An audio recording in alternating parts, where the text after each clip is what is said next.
Շոք եւ խոնավ եղանակը բարենպաստ պայմաններ է ստեղծում աղիքային վարակիչ հիվանդությունների տարածման համար։ Եթե սննդամթերքը չի պահպանվում անհրաժեշտ պայմաններում կամ չի ենթարկվում պատշաճ ջերմային մշակման, այն կարող է դառնալ աղիքային վարակների հարուցիչների բազմացման բարենպաստ միջավայր։ Եվ առաջին հայացքից անվնաս թվացող սովորությունները՝ դրսում վաճառվող երբեմն անհայտ ծագման արագ սննդի օգտագործումը, անմիջապես ծորակից ջուր խմելը, չլվացված մրգերի ու բանջարեղենի օգտագործումը, լողավազաններում լողալը կամ շփումը վարակագիր մարդու հետ եւ այլն կարող են հանգեցնել աղիքային վարակների եւ առողջական լուրջ բարդությունների։ Ամռան եւ աշնան ունենք վիրուսային դիարաների ակտիվացում։ Բացի դրանից նաեւ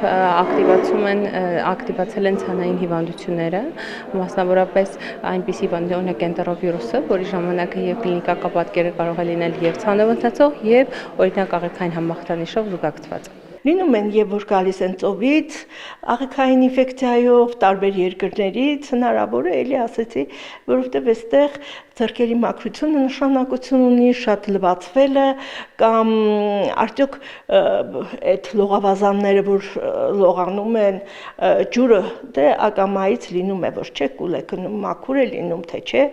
այսպիսի հանգամանքներից ելնելով։ Աղիքային վարակիչ հիվանդություններն առավել հաճախ սկսվում են ընդհանուր թուլությամբ, գլխացավ ովախորժակի կորուստով եւ մարմնի ջերմաստիճանի բարձրացմամբ։ Հիվանդության զարգացման ընթացքում կարող են ի հայտ գալ սրտխառնոց, փսխում, որովայնի ցավեր եւ լուծ, որը երբեմն կարող է պարունակել լորձ, թարախ կամ արյուն։ Նմանատիպ ընդհանուր ախտանշաններով կարող են սկսվել նաեւ ցանով ուղեկցվող որոշ վիրուսային վարակներ։ Միաժամանակ մասնագետները նշում են, որ տարիների ընթացքում փոխվել են նաեւ հիվանդությունների կլինիկական դրսևորումները։ Վերջին տարիներին կրկին ակտիվացել են մի շարք վարակիչ հիվանդություններ, որոնց տարածվածությունը նախկինում զգալիորեն նվազել էր։ Եթե 23 եւ 24 թվին դեպքերը գերակշռում էին կարմրուկով դեպքերը հիվանդացության, այս վերջին 2 տարիներին առավել շատ գրանցվում են էնտերովիրուսով պայմանավորված, ջրծաղիկով պայմանավորված հիվանդացության աճ։ Ցանային էլեմենտներով, այսինքն ցանային հիվանդները ավելի շատ են, քան նախորդ տարիներին էին։ Հիմա շատ ավելի գերակշռում են իհարկե ադենովիրուսը, էնտերովիրուսը, աղիքային ինֆեկցիաները իհարկե հիմա շատ ավելի ակտուալ են։ Էշերիխյանն է, որը շատ ավելի հաճախ, ուրեմն մինչև 5 տարեկան երեխաների մոտ կարող է առաջացնել հեմոլիտիկ ուրեմիկ համախտանիշ, որը մեզ շատ ավելի զգոն է պահում այդ դիագնոզ ունենալուց հետո եւ բուժումը շատ ավելի այլ ուղղությամբ է գնում։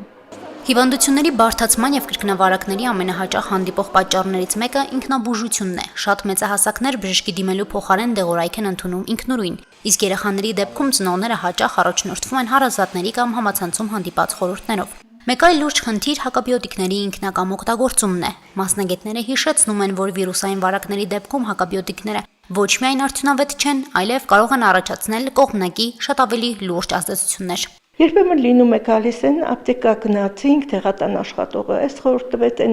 ախր ոնց կարող է խորհուրդ տա, եթե հիվանդին չի տեսնում։ Կամ